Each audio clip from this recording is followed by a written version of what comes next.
Hello my dear student. बेटा, आज हम करने वाले हैं क्लास 12th की इकोनॉमिक्स यानी कि अर्थशास्त्र का एक वेरी इंपॉर्टेंट चैप्टर जिसका नाम है नेशनल इनकम यानी कि राष्ट्रीय आय। हिंदी मीडियम के स्टूडेंट्स उनके लिए ये क्लास बनाई गई है स्पेशली। कंप्लीट सिलेबस बेटा मैं आपको कराऊंगा और गारंटी मैं लेता हूँ। बहुत सारे ऐसे बच्चे हैं अर्थशास्त्र के जो कहते हैं सर हमें तो अर्थशास्त्र समझ में नहीं आता। बहुत सारे कहते हैं सर समझ में आता लेकिन याद नहीं रहता, है ना? तो उन सब के लिए बेटा ये समझ लो, ये रामबाण है, एक मुगली घुट्टी है।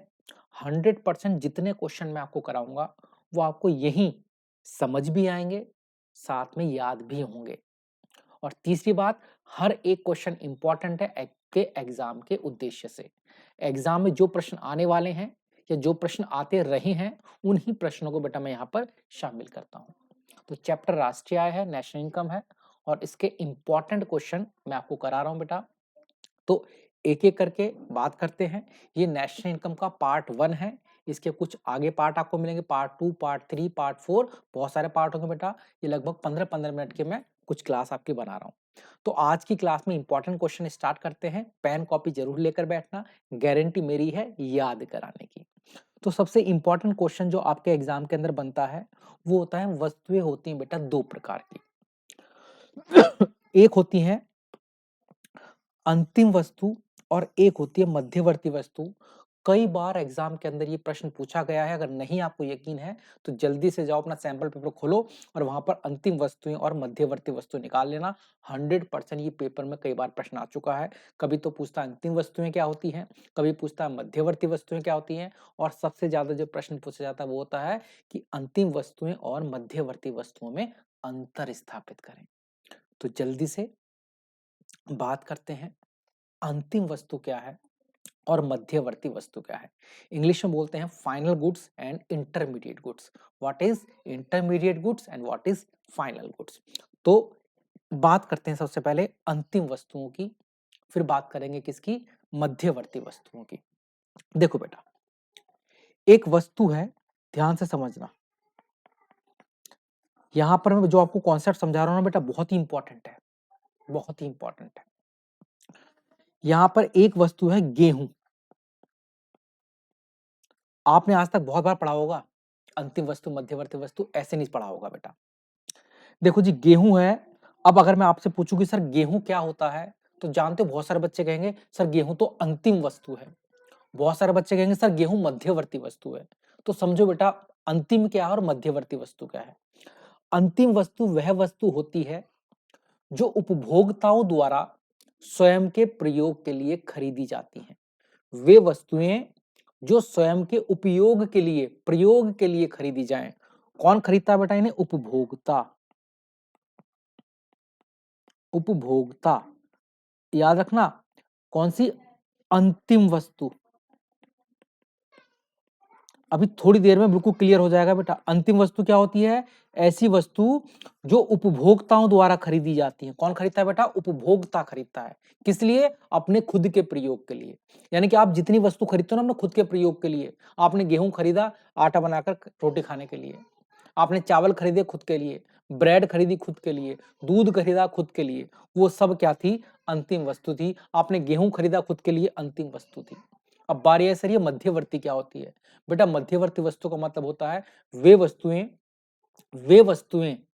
मध्यवर्ती वस्तु क्या होती है भाई, ध्यान से समझना। मध्यवर्ती वस्तु का मतलब होता है ऐसी वस्तुएं जो जो पुनः विक्रय अथवा किसी अन्य वस्तु को बनाने के लिए कच्चे माल के रूप में खरीदी जाती हैं। दोबारा से, मध्यवर्ती वस्तुएं वे वस्तुएं होती हैं जो पुनः विक्रय, या तो दोबारा से बेचने के लिए आपने खरीदी है या किसी अन्य वस्तु को बनाने के लिए खरीदी है। जैसे बात करें, गेहूं उपभोक्ता ने खरीदा। उपभोक्ता कौन, जो हम लोग होते हैं बेटा। अपने घर खरीदा, घर का आटा पिसवाया, खा लिया, गेहूं हो गया भैया हमारा अंतिम वस्तु। लेकिन इस ही गेहूं को, इस ही गेहूं को एक बिस्किट बनाने वाली फैक्ट्री ने खरीदा है। किसने खरीदा है भाई, बिस्किट बनाने वाली फैक्ट्री ने क्या खरीदे हैं, गेहूं खरीदे हैं। जानते हो वो क्यों खरीदे हैं, ताकि उस गेहूं को पिसवाकर वो उससे बिस्किट बनाए और उसे बेचे। तो याद रखना, यही गेहूं जब उपभोक्ताओं ने खरीदे थे घर के प्रयोग के लिए, वो कहलाई अंतिम वस्तु। यही गेहूं जब एक दुकानदार ने खरीदे या बिस्किट बनाने वाली फैक्ट्री ने खरीदे, तो उन्होंने क्यों खरीदे हैं? खाने के लिए नहीं, या तो खरीदे हैं दोबारा से बेचने के लिए, या वो खरीद रहे हैं इससे कोई दूसरी वस्तु बनाने के लिए। अगर कोई भी वस्तु पुनः विक्रय के लिए खरीदी जाए या कोई अन्य वस्तु बनाने के लिए खरीदी जाए, तो उसे हम बोलते हैं मध्यवर्ती वस्तु। तो याद रखना, कोई हमसे कहे कि गेहूं क्या है, तो आप कहोगे प्रश्न गलत है। गेहूं तो कुछ भी हो सकता है, सही से प्रश्न पूछो। अगर वो कहेगा कि एक दुकानदार गेहूं खरीदता है, आप कहोगे सर ये तो मध्यवर्ती वस्तु है। क्यों? क्योंकि दुकानदार दोबारा से बेचने के लिए खरीदता है। अच्छा, वो कहता है कि एक दुकान सॉरी बेटा, वही गेहूं एक गृहिणी खरीदती है। गृहिणी कहोगे गृहिणी क्या होती है? हाउस वाइफ बेटा, जो घर में काम करते हैं। गृहिणी ने खरीदा, तो क्या बोलोगे? ये अंतिम वस्तु है। यही गेहूं अगर घर के लिए खरीदे गए तो अंतिम वस्तु, और यही गेहूं अगर दुकानदार ने खरीदे हैं दोबारा से बेचने के लिए या कोई अन्य वस्तु बनाने के लिए, तो ये क्या बन जाएगी बेटा? मध्यवर्ती वस्तु बन जाएगा। ये क्या बन जाएगा बेटा? मध्यवर्ती वस्तु बन जाएगा। तो याद रखना, अंतिम वस्तुएं खुद के प्रयोग के लिए खरीदते हैं, मध्यवर्ती वस्तुएं किसी दूसरी वस्तु बनाने के लिए या पुनः बिक्री के लिए खरीदते हैं। और याद रखना, एक ही वस्तु मध्यवर्ती भी हो सकती है और ये अंतिम भी हो सकती है, डिपेंड करेगा प्रयोग क्या है। कहोगे सर समझ में नहीं आया, एक और एग्जांपल बताओ। दूध की बात करते हैं। दूध दूध क्या है? अंतिम वस्तु के मध्यवर्ती वस्तु? तो याद रखना, ये दोनों हो सकता है। प्रश्न ये पूछा है ना दूध क्या है, तो आप बोलोगे ये तो कुछ गलत प्रश्न है, दूध कुछ नहीं है। अब ये बताओ कि दूध किसने खरीदा है? अगर ये दूध खरीदते हैं हम लोग अपने घर के लिए, तो दूध हमने क्यों खरीदा? घर में चाय बनाकर पीने के लिए। बेचोगे तो नहीं? नहीं सर। इसका मतलब ये अंतिम हो गया। अगर दूध घर के लिए खरीदा जाए तो ये अंतिम हो गया। एक चाय बनाने की दुकान है, बनाने की दुकान है, या दूधिया है, ये दूध खरीदता है। अब दूध या दूध क्यों खरीदता है? दोबारा से बेचने के लिए। तो दूध हो गया बढ़िया अंतिम वस्तु, सॉरी मध्यवर्ती वस्तु। चाय बनाने वाले ने दूध खरीदा है, ये भी क्या हो गया? मध्यवर्ती वस्तु। क्यों हो गया भैया मध्यवर्ती वस्तु? क्योंकि इन्हें खरीदा गया है या तो दोबारा से बेचने के लिए या कोई दूसरी वस्तु बनाकर उसे बेचने के लिए। जबकि दूध घर में खरीदा गया है तो ये क्या होगी भैया? अंतिम वस्तु हो गई। तो याद रखना, पेपर में कई बार प्रश्न आता है कि एक गृहिणी दूध खरीदती है, बताओ ये कौन सी वस्तु है? कहोगे सर अंतिम वस्तु है।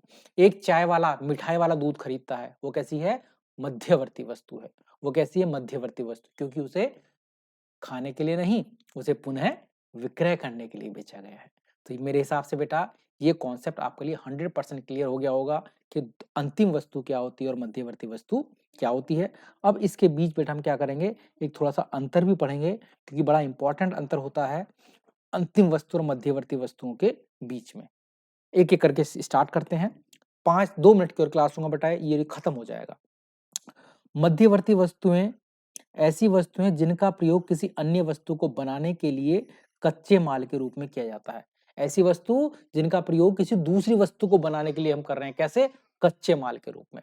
कच्चा माल समझो बेटा, चाय बनाने के लिए दूध उसका कच्चा माल है, चीनी उसका कच्चा माल है, पत्ती उसमें डाली वो कच्चा माल है ना? इन सब चीजों को मिलाकर क्या बनी है? चाय बनी है। तो ये सब क्या कहलाएंगे? कच्चा माल कहलाएंगे। तो किसी वस्तु को बनाने के लिए जो कच्चा माल हम खरीदते हैं वो सब क्या होती है? उसकी मध्यवर्ती वस्तु। अंतिम वस्तुएं वे वस्तुएं होती हैं जो उपभोक्ता द्वारा प्रयोग में लाई जाती हैं, अपने खुद के प्रयोग में लाई जाती हैं। मध्यवर्ती वस्तुओं को राष्ट्रीय आय में शामिल नहीं किया जाता। बस याद रखना, मध्यवर्ती वस्तुएं चूंकि अभी ये बनकर तैयार नहीं हुई है, अभी इन्हें बेचा जाएगा, तो जो मध्यवर्ती वस्तु हैं अभी ये दोबारा बिकेंगी, तो इसलिए इन्हें राष्ट्रीय आय नहीं मानते। लेकिन जो वस्तु अंतिम हो गई, उपभोक्ता खरीद लेगा, अब तो वो खत्म कर देगा, इसे राष्ट्रीय आय में शामिल करेंगे। वैसी होती घरेलू आय, ये भी याद रखना, मध्यवर्ती वस्तुओं को घरेलू आय में भी शामिल नहीं करते। मध्यवर्ती को ना घरेलू आय में शामिल करते हैं ना राष्ट्रीय आय में करते हैं। ये निकालना सीखेंगे तब बताएंगे बेटा घरेलू आय क्या होती है, राष्ट्रीय आय क्या होती है। फिलहाल इतना याद रखना, मध्यवर्ती वस्तुओं को ना घरेलू आय में शामिल करते हैं ना राष्ट्रीय आय में शामिल करते हैं। अंतिम वस्तुओं को घरेलू आय में भी शामिल करते हैं और राष्ट्रीय आय में भी शामिल करते हैं। तीसरा, मध्यवर्ती वस्तु के मूल्य में वृद्धि संभव है, अंतिम वस्तु के मूल्य में वृद्धि संभव नहीं है। कहोगे सर ये क्या कहना चाह रहा है? तो सुनो बेटा ध्यान से, जो ये मध्यवर्ती वस्तुएं होती हैं, ये अभी मैंने क्या करा, 2 रुपए का दूध खरीदा, उसे चाय बनाकर 20 रुपए की बेच दूंगा। तो जो मध्यवर्ती वस्तु होती है उसकी कीमत को बढ़ाया जाता है बेटा। आटा खरीदा, उससे बिस्किट बनाकर बेच दिया, तो महंगा करके बेच दिया। तो मध्यवर्ती वस्तुओं के मूल्य में वृद्धि होती है बेटा। यानी कि हम कह सकते हैं मध्यवर्ती वस्तु का जो मूल्य है उसमें वृद्धि संभव है, उसकी कीमत को बढ़ाया जा सकता है। अंतिम वस्तु के मूल्य में कोई वृद्धि नहीं होती। मान लो आपने घर के लिए आटा खरीदा है, तो सोचो आपने 20 रुपए का आटा खरीदा है, तो क्या उससे रोटी बनाकर पापा को बेचोगे 25 रुपए की? नहीं ना भाई, आप तो घर के लिए खरीद रहे हो। तो 20 रुपए का खरीदा, बस वो 20 का ही रहेगा। आप उसे 25 में बेचोगे तो नहीं। अगर बेचोगे तो ऑटोमेटिक मध्यवर्ती कहलाएगा बेटा। तो अंतिम वस्तु का जो मूल्य होता है ना, वो फाइनल कीमत है बेटा। उसके बाद उसकी कीमत में वृद्धि नहीं होगी।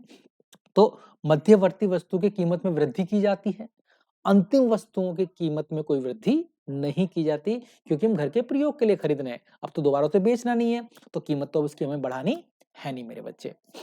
मध्यवर्ती वस्तु को हम बोलते हैं उत्पादन सीमा के अंदर है। हम कहते हैं मध्यवर्ती वस्तु ना भी उस पर उत्पादन होना है, तो हम कहते हैं ये भी उत्पादन सीमा के अंदर है। और फाइनल गुड्स क्या होते हैं? जो अंतिम वस्तुएं होती हैं, ये उत्पादन सीमा के बाहर हम बोलते हैं। कहते हैं भैया उत्पादन हो चुका, अभी फाइनल हो गई, निकल गई भैया ये। और मध्यवर्ती अभी उत्पादन होना है, अभी उत्पादन सीमा के अंदर है, बाउंड्री के अंदर इनका भी उत्पादन होना बाकी है। तो याद रखिएगा, अंतिम वस्तुएं उत्पादन सीमा के बाहर होती हैं, मध्यवर्ती वस्तुएं उत्पादन सीमा के अंदर होती हैं। और मुझे यकीन है मेरे बच्चे, आपको मेरी ये वीडियो और ये जो क्लास मैंने आपको कराई है, अंतिम वस्तु और मध्यवर्ती वस्तुओं में अंतर 100% आपको समझ में आई होगी, बहुत अच्छे से समझ में आई होगी। इसका नेक्स्ट पार्ट आप और देख सकते हैं। उसी के हिसाब से एक-एक पार्ट में बेटा मैं लगभग 10-10 मिनट का पार्ट ले रहा हूँ, या 12-12 मिनट का, ताकि आपको अच्छे से समझ में भी आए और बीच में आप हल्का-सा रिलैक्स भी कर लो। तो अगर किसी को हमारी इसकी पीडीएफ चाहिए, मुझे व्हाट्सएप पर मैसेज कर सकते हैं।